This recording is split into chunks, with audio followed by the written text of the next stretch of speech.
I used to work at one of the old Nickelodeon studios back in the early 2000s. Yeah, that Nickelodeon.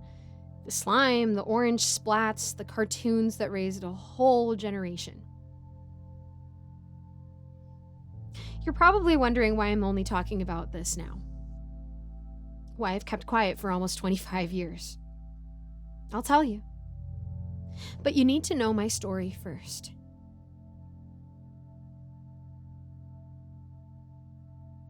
I was part of the early screening crew. We were the last step before the execs and censors. Our job was simple. Watch every episode before it aired. Catch anything off.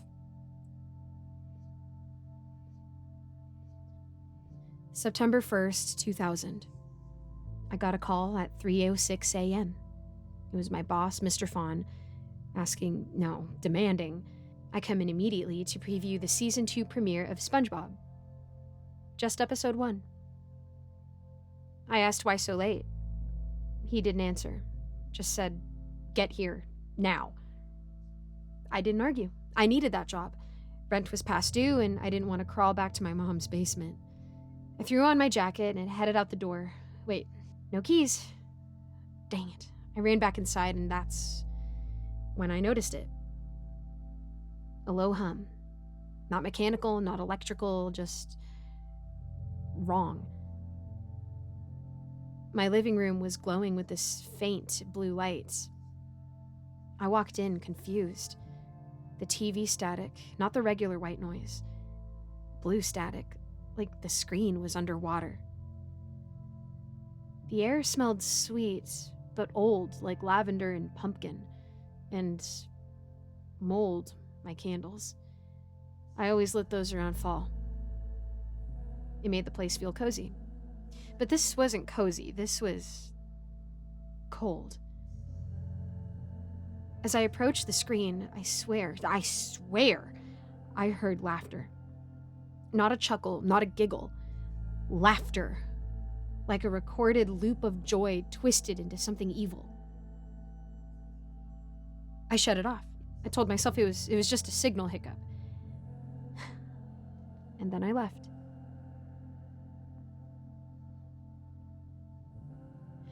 "30 minutes later, I pulled into the studio lot. The place was dead quiet. No security, just one dim lobby light flickering like something out of a VHS tape.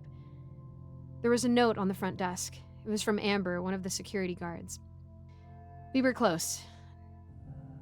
Not like that, just friends who had each other's backs.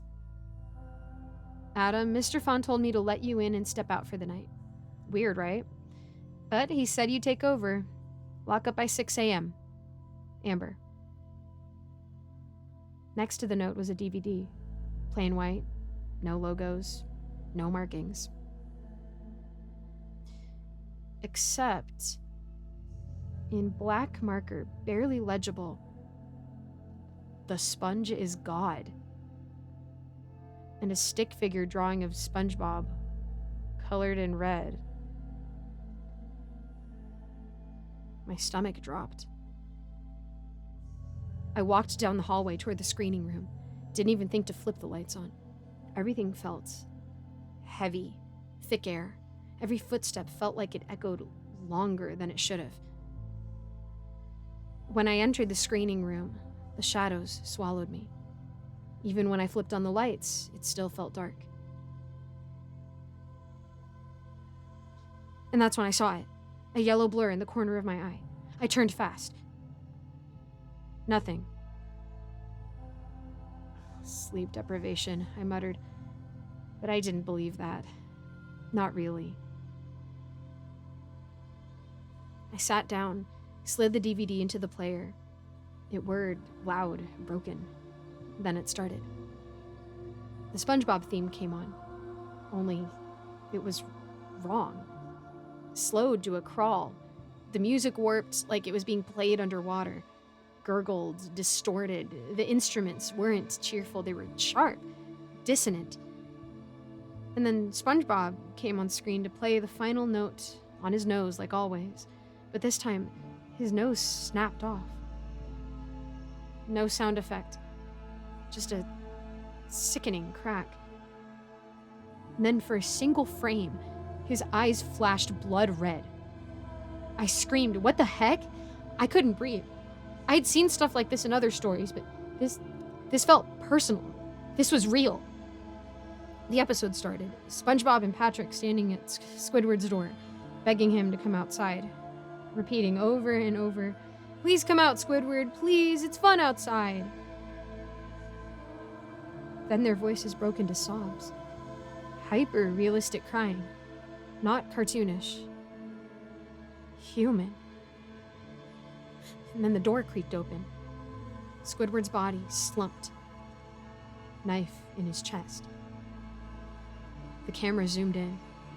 Too close. Way too close.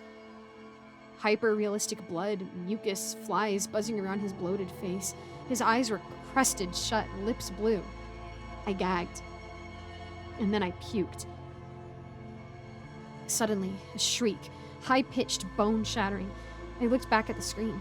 Bodies, flashed on screen like a subliminal frame. At least a dozen, all children. Eyes wide open, mouths twisted in horror. Some looked like they were still screaming. I puked again. And then black. Screen off. Lights out. I sat there frozen. And then I heard it. A voice. "Do you like what I've done, Squidward?" Right in my ear, right behind me. I jumped from my seat, turned, but slipped in my own vomit. I slammed into the chair row. And then I heard it. SpongeBob's laugh. But not only from the speakers. From the room. I scrambled to my feet. Nothing on the screen, just darkness. I ran for the door. And then the intercom clicked on. My boss's voice, calm, cold. "You can't escape this, Adam. He needs a soul for satisfaction." I screamed, "What the heck was on that DVD?" No reply. Just silence, and then a yellow shape darted past the hallway window. I was gone. I didn't go for the front doors. I knew better. I ran through the back halls, past props, past flickering lights. That smell came back. Mold, rot, and lavender. And under it all, the theme song. That same slowed down version getting louder. I reached the back exit. Locked. I grabbed a rusted old prop, some steel anchor from a failed set piece, and smashed the door. Crack. Smash again. Glass shattered. I fell through, shards in my arms and back. I didn't care. I ran. I didn't stop. I made it to the gas station 2 miles down the road, begged for the phone, called the cops.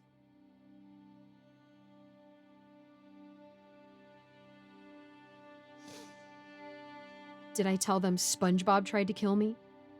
Heck no. I told them my boss had trapped me and shown me something messed up. They gave me weird looks. Filed a report. Nothing came of it. A week later, I got a ticket for abandoning my car. The studio made a public statement saying someone had tampered with a DVD in the vault. No further comments.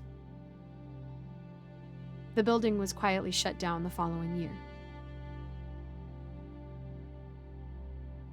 I thought I could move on. But tonight,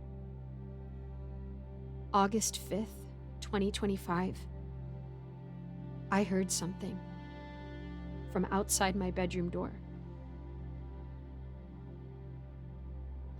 That same slow, warped SpongeBob theme, playing on a loop. And just now, I saw blue static on my TV. The smell of lavender and pumpkin is in the air. And I swear I can hear breathing. Right behind me.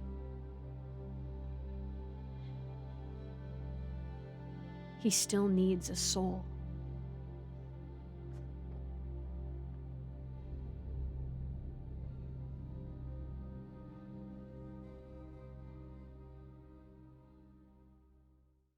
Thank you so much for making it to the end of this video.